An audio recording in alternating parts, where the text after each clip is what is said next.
All right, welcome back to WMMA Now with your host Chuck Stevenson, coming at you tonight with a special fight preview. So we're going to the Mohegan Sun in Uncasville, Connecticut for Bellator number 262. We're going to the main event.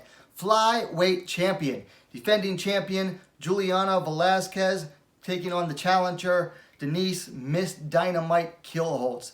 Very excited for this fight.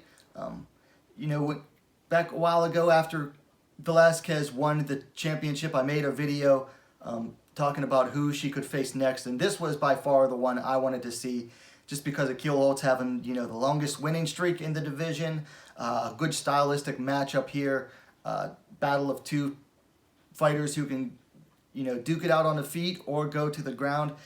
So I was really hoping that Bellator would make this matchup, and they ended up doing it. So I got to give Bellator credit where credit is due. They did right by this matchup. They don't always get it right, and I've complained about Bellator's matchmaking for several years at least. Well, pretty much the entirety of the existence of this channel. But they did it right with this one for Velasquez's first title defense, and I like it. I'm really excited for this one. I cannot wait. So let's get down into it. Let's take a look at the stats for this one. Velasquez undefeated at 11-0. Kielholtz coming in on a 4-fight winning streak, coming in at 6-2. Now Velasquez is coming off of the championship win over Ilima MacFarlane, 6.5 months ago, back in December. Kielholtz actually hasn't fought in even longer. She's coming off a TKO win over Kate Jackson 9 months ago. Relatively close in age, slight higher age for Velasquez, 34 to 32 for Kielholtz.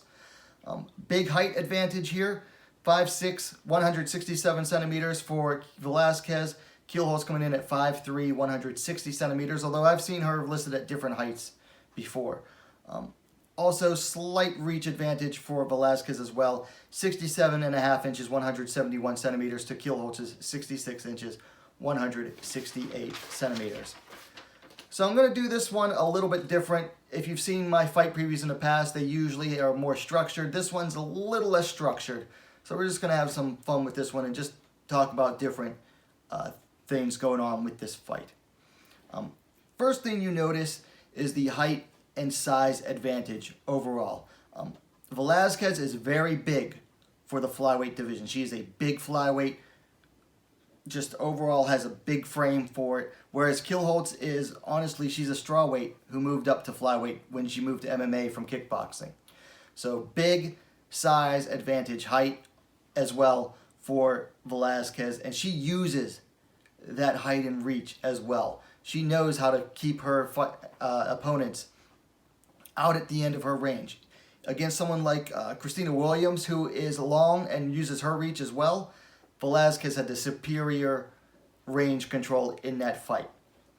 Now, one thing that Kielholtz has that can countermand that size advantage is speed. Kielholtz is very fast. I mean, very fast, very quick. Like I said, she's a strawweight, basically. So she's coming in with strawweight size, taking on, the bigger flyweights. So she uses that speed as an advantage against bigger, slower fighters. So she has that speed advantage coming in.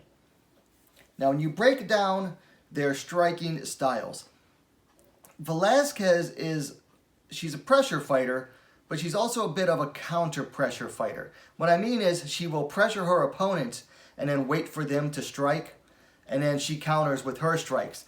But at the same time, as she's pressuring, she makes sure to keep her opponents at the end of her range, like I said. So the whole time, she's coming forward on her opponents, keeping them at the end of her range, creating pressure, forcing her opponents to try to strike first, and then when her opponents strike, that's when she counters, and she hits hard. She uses that size, and boom, throws big, heavy strikes. Kielholtz, on the other hand, she does what smaller fighters in a division do.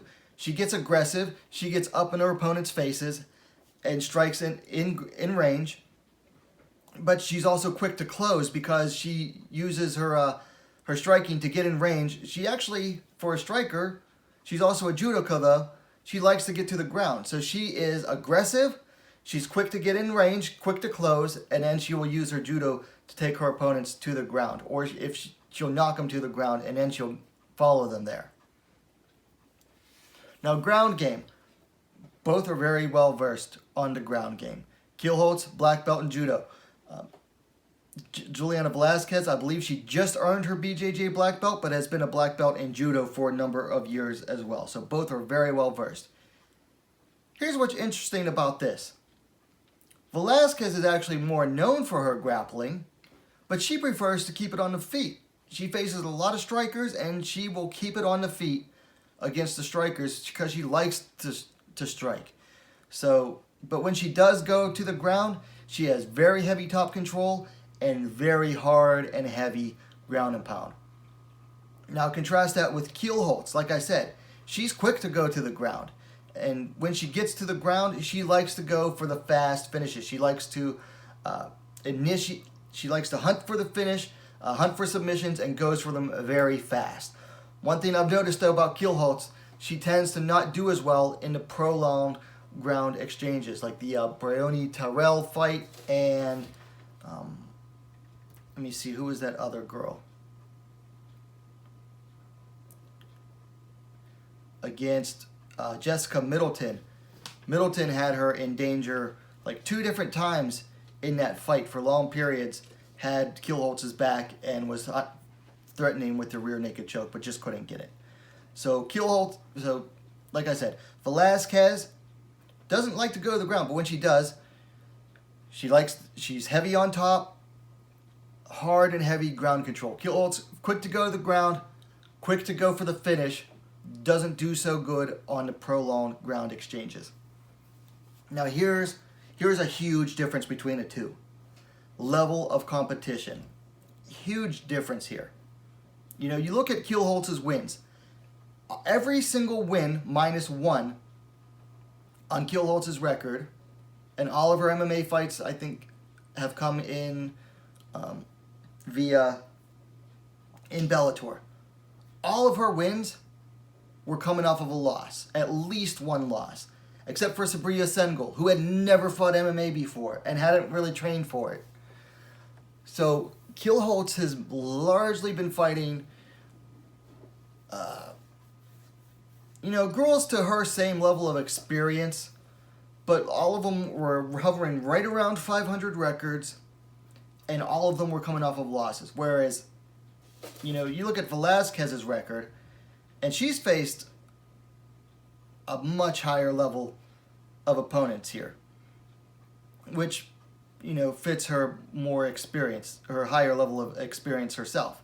I mean, her Bellator debut, she submitted Na Lian via armbar, and that is Na Lian's signature weapon is the armbar, and Velasquez submitted her with it. Alejandra Lara, relatively same, 7-0 versus 7-2, and took Lara to the distance and did really well in that fight. Absolutely beat the crap out of Christina Williams, dominated Bruna Ellen, and then beat the former champ, Ilima MacFarlane, and just really controlled her everywhere. Controlled her on the feet, largely controlled her on the ground, stopped the takedowns. The level of experience and the style of fighters that Juliana Velasquez has faced far outweighs that of Denise Kielholtz. So that is a huge advantage there in Velasquez's favor. All right, so those are my thoughts on these two, breaking them really down. So now I got to pick a winner. If you can't tell yet, I'm leaning very heavily towards Juliana Velasquez, most likely by decision. Here's the thing. Velasquez is hard to finish. I mean, she's never lost, and she's never really been in danger that I can recall. She excels everywhere. She has more experience. She has the better experience.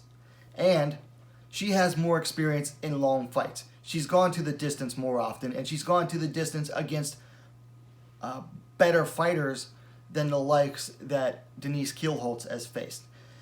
Now, does Denise Kielholtz have avenues to finish? Yes. They have to be fast. She either has to do it by striking early in the round, or she has to get Velasquez to the ground and finish her early on the ground there. The longer a round goes, the more it's going to favor Velasquez. The longer the fight on the ground goes, the more it's likely to favor Velasquez.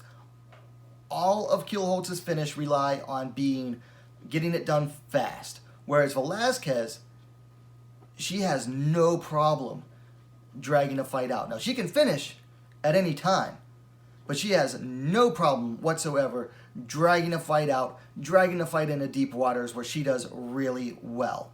I mean, she just, the more you look at it, the more you think about it, the more you break down this fight, you see the fight going into the deeper end, and you see Velasquez just having more of an advantage. I mean, yes, Kielholtz has that speed, but Velasquez has that reach. She has the experience. Overall, more well-rounded fighter. So I got to go with Juliana Velasquez. I'm thinking like 70-30 in favor of Velasquez. Okay, so that's my pick for this fight, Juliana Velasquez, most likely by decision, and that's my overall thoughts on this fight. I think it's going to be a good one. I think it's a good matchmaking on the part of Bellator. I just see it overall more towards one end than the other. Anyway, let me know your thoughts on this upcoming fight in the comments down below. Who are you picking? If you liked the video, please give it a like, share it as well, help the channel grow. And while you're at it, go ahead, subscribe to WMMA Scene Now, the most complete women's mixed martial arts dedicated platform on YouTube. Thanks for watching. We'll see you next time.